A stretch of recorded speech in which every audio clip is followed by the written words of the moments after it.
बिस्मिल्लाहिर्रहमानिर्रहीम। Dear students, अस्सलाम वालेकुम। आज हम 3 डेफिनेशन सीखेंगे जो कि बड़ी आसान सी हैं। सबसे पहले है बेटे वेरिएशन। अब वेरिएशन का क्या मतलब है? कुछ लोगों की नज़र कमज़ोर होती है, आई साइड वीक होती है। उसकी वजह क्या होती है?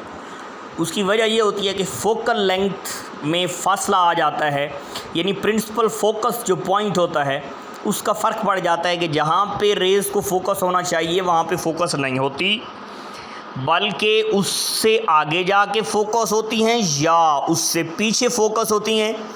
तो इसी वजह से यानी फ़ोकल पॉइंट के ऊपर फ़ोकस नहीं होती। फ़ोकल लेंथ जितनी होनी चाहिए उतनी नहीं होती, या तो बहुत ज़्यादा हो जाती है या बहुत कम हो जाती है। तो इसलिए दूर की चीज़ें या बहुत करीब की चीज़ें, जिनकी करीब की नज़र कमज़ोर होती है तो उनको करीब की चीज़ें धुंधली नज़र आती हैं, और जिनकी दूर की नज़र कमज़ोर होती है उनको दूर की चीज़ें धुंधली नज़र आती हैं।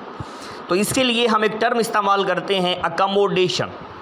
अब अकोमोडेशन में हम करते क्या हैं? अगर फ़ोकल लेंथ बहुत ज़्यादा है कि इतनी नहीं होनी चाहिए और बहुत कम है कि जितनी नहीं होनी चाहिए, तो हम एक दरमियान वाला पॉइंट सेलेक्ट करते हैं जिधर हम फ़ोकल लेंथ को वेरिएशन करते हैं, यानी चेंज करते हैं।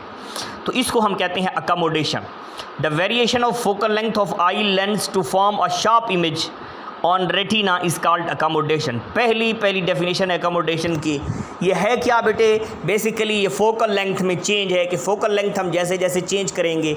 एक बंदे ने आई ग्लासेस लगाए हुए हैं, नज़र वाला चश्मा लगाया हुआ है, उसका क्या मतलब है? उसका ये मतलब है कि उसने अकोमोडेट किया हुआ है फ़ोकल लेंथ को। चश्मा लगाने से फ़ोकल लेंथ ठीक हो जाती है तो बंदे को क्लियर नज़र आता है, और चश्मा ना लगाने से फ़ोकल लेंथ ठीक नहीं होती, कम होती है या बहुत ज़्यादा होती है, तो इस वजह से धुंधला नज़र आता है। तो variation of focal length of eye lens to form a sharp image on retina, image retina के ऊपर बनता है, इज़ कॉल्ड अकोमोडेशन। उसके बाद नियर पॉइंट और फार पॉइंट। देखें बेटे, एक बीमारी है, कुछ लोगों की करीब की नज़र कमज़ोर होती है और कुछ लोगों की दूर की नज़र कमज़ोर होती है। अब जिनकी नज़दीक की नज़र कमज़ोर होती है तो ख़ास पॉइंट से ज़्यादा करीब वो चीज़ को रखेंगे, किताब को रखेंगे, तो वो नहीं पढ़ पाएंगे। यानी near point of the I is the minimum distance of an object from the I eight which it produces a sharp image on retina. Sharp image बनता है, वो कम से कम डिस्टेंस है। ये बेटे तकरीबन 25 सेंटीमीटर होता है, और उम्र के साथ साथ ये डिस्टेंस बढ़ता चला जाता है। और ये नीचे लिखा हुआ भी है जी, सबसे पहले जो है वो 25 सेंटीमीटर होता है, फिर इंक्रीज़ होके 50 सेंटीमीटर हो जाता है, और तकरीबन जो 40 साल से ऊपर वाले 60 साल की उम्र के लोग होते हैं उनमें जो हो जाता है ये 500 सेंटीमीटर। आपने अक्सर देखा होगा जिनकी करीब की नज़र कमज़ोर होती है वो मोबाइल को या किताब को बहुत दूर रख के पढ़ते हैं, दूर से देखते हैं।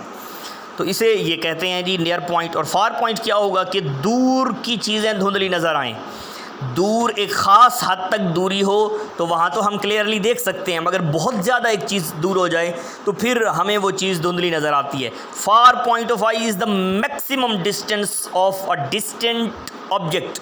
दूर पड़ा हुआ डिस्टेंस जो है उसका maximum distance from the I on which fully relaxed I can focus. यानी घूर के आपको ना देखना पड़े दूर की चीज़ को, बल्कि आम आप देख रहे हो और आपको एक चीज़ बिल्कुल क्लियर नज़र आ रही हो, मध्यम नज़र ना आ रही हो। तो 3 बेटे हैं जी, बेटे चीज़ है अकोमोडेशन, नियर पॉइंट और फार पॉइंट। 3 डेफिनेशंस हैं, ये आपने लिखनी भी हैं और याद भी करनी है। Thank you so much.